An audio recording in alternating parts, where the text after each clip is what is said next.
Selamat datang di channel RVP Law Firm. Bersama saya Fadil Rahman, saya managing partner dari RVP Law Firm. Sudah 3 minggu kita work from home, mengikuti anjuran dari pemerintah. Dan dalam 3 minggu ini banyak pertanyaan yang masuk di pesan singkat saya dari klien anggota terkait dengan force major. Karena memang banyak perusahaan yang terpaksa tidak dapat melaksanakan kewajibannya karena dari force major. Apakah bisa dalam situasi COVID-19 ini force major dijadikan alasan untuk tidak memenuhi kewajibannya? Saya di saat ini akan menjelaskan terkait dengan pengertiannya dari force major itu sendiri. Force major itu sendiri memang tidak diatur secara khusus di dalam perundang-undangan Indonesia karena memang force major itu merupakan perjanjian antara pihak. Diberlakukan antara force major atau tidak force major itu sesuai dengan perjanjiannya.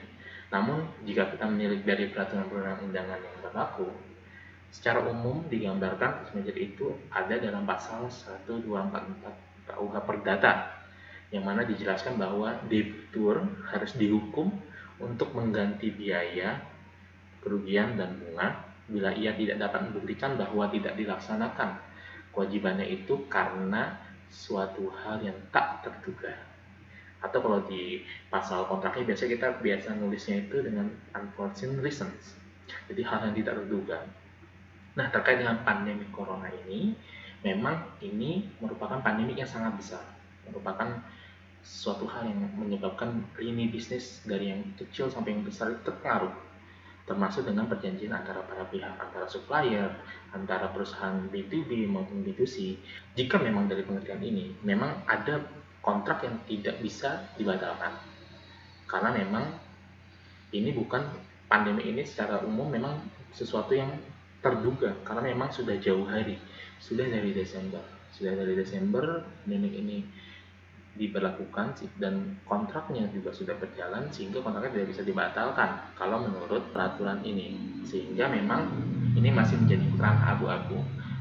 Secara tegas memang dapat ditekankan dalam kontrak apakah ini merupakan force major atau tidak. Nah, yang ingin saya bahas di sini adalah corona sendiri merupakan pandemi dan insya Allah hampir di setiap perjanjian yang telah dibuat oleh banyak pihak, banyak lawyer, banyak rekan-rekan, memang tidak menyatakan bahwa pandemi merupakan salah satu alasan force major. Sehingga untuk kontrak yang sebelum pandemi ini berlangsung masih dapat diberlakukan, kecuali ditentukan lain dalam perjanjiannya. Misalkan jika terjadi situasi pandemi, situasi yang tidak kesehatan global segala macam, perjanjian ini dapat ditunda. Itu misalkan jika memang tidak diatur, kemungkinan besar perjanjian itu tetap harus diberlakukan secara prinsip bisnis, secara prinsip kemanusiaan dan ekonomi mungkin tidak bisa dilakukan, tapi secara prinsip bisnis ini harus dilakukan. Ya, bila mana tidak diatur secara langsung terkait dengan pandemi ini dalam klausul perjanjian itu sendiri. Jika kita melihat lebih dalam, terdapat jurisprudensi terkait dengan force major, karena force major bukan hal yang pertama terjadi di Indonesia.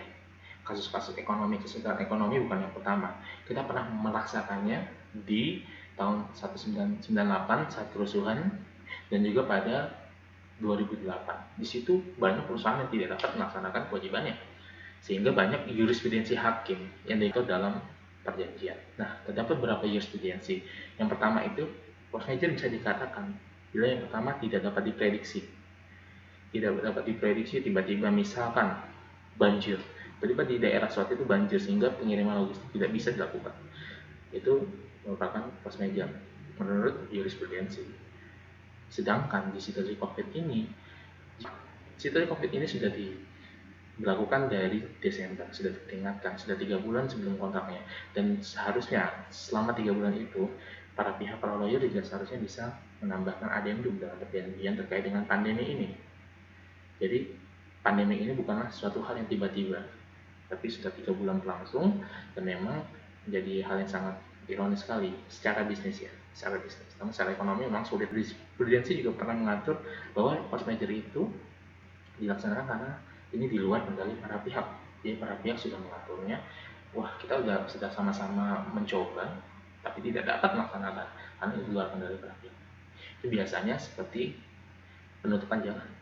Penutupan jalan itu memang ada pandemi corona, ada beberapa daerah yang tutup sehingga logistik tidak dapat masuk ke daerah itu, sehingga prestasinya tidak dapat dilaksanakan. Itu merupakan force majeure salah satunya menurut jurisprudensi ini. Yang ketiga adalah tidak ada kontribusi salah satu pihak. Jadi mungkin force majeure-nya karena memang salah satu pihak yang sembrono.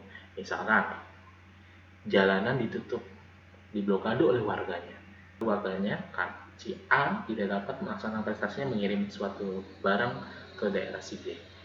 Tapi alasan kenapa ditutupnya jalan itu telah dapat dibuktikan karena si A memang dalam pengirimannya misalkan melakukan pencemaran, melakukan kerusakan di lingkungan sekitar situ, tidak melakukan amdal terlebih dahulu terhadap daerah sekitar, sehingga daerah sekitar rusak, warganya marah, ditutuplah jalannya.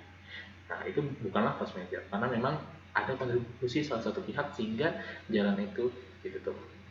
Lalu yang keempat, ini yang paling penting, yaitu itikat baik, good faith. Bisa dikatakan force majeure itu jika kedua belah pihak setuju. Oh ya, ini nggak bisa dilakukan karena memang ini pandemi corona. Oke lah, kita adendum saja di perjanjian ditambahkan pasal ya ini force majeure, kita sama-sama berkorban, itu itikat baik. Namun jika tidak seperti itu, antara dua belah pihak masih ngotot lah istilahnya, ini kan harus dilaksanakan karena ini sudah diprediksi pandemi ini, sehingga ini seharusnya bisa dilaksanakan. Nah, itu merupakan suatu hal yang lain dan diatur dalam perjanjian itu sendiri, sehingga pada kesimpulannya di sini memang secara pengertian memang force majeure itu diatur dalam perjanjian antara para pihak secara tegas. Namun secara umum memang ada ketentuan yang mengatur terkait dengan force majeure yang pada prakteknya diserahkan terhadap masing-masing pihak. Terima kasih, itu pengertian dari force majeure. Mungkin di lain video akan saya jelaskan terkait dengan contoh-contoh kasus dari force majeure di tahun 1998 dan juga tahun 2008, dan juga kasus hukumnya seperti apa dan apakah bisa diberlakukan. Nah, bagi teman-teman yang ingin komentar, silakan komentar dengan bijak karena ini penegakan hukum dan tidak mengikat. Silakan komen di bawah dan juga berikan masukan, dan juga silakan berbagi informasi, sharing pendapatnya diterima. Terima kasih banyak. Assalamualaikum warahmatullahi wabarakatuh.